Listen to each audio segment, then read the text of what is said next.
Анан тамсилдер дегенде кичинекей мондай анализ кылып койдум. Мен бул черчение салган А3 форматындагы барактын эле кабыгы. Мындай караганда үйдө жатып турушун алып алдым да, сонун экен, мындай байлап койсо болот экен депчи. Демек мына бул жерде жалпы эле көбүнчө тамсилдерде аныктамасы бул жерде турат. Аллегория деген терминге түшүндүрмө берилген. Лепкуту караганда мугалим унутуп калса дагы шак карап туруп, бул жерден шпаргалка да. Шпаргалка.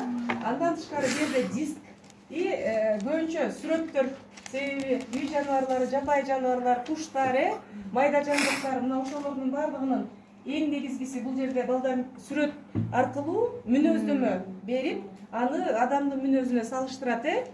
Мына ошол көбүрөөк сүрөттөр көп маани берилет экен тамсилдерде. Анан албетте бул жакта дагы эмнеге көңүл бөлүнөт? Бул сөзсүз түрдө мына ошол тексттер.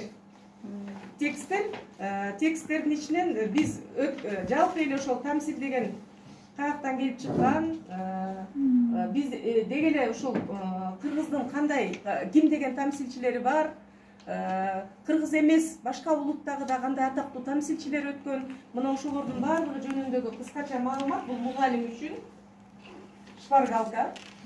Андан кийин албетте биякта бүт тамсилдер, тексттер толук бойдо мына бул жерде баардыгы тең берилген. Биякта Тоголок Молдонун тамсилдери дээрлик. Анан Крыловдун тамсилдери салынды бул жакта.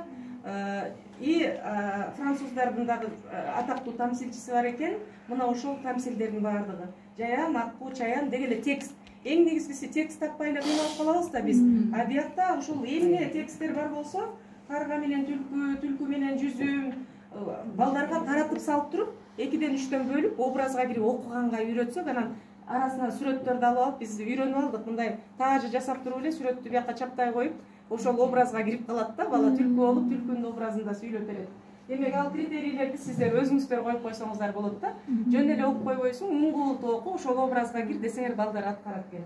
Анан бул боюнча биз быйылкы окуу жылында кайсы эле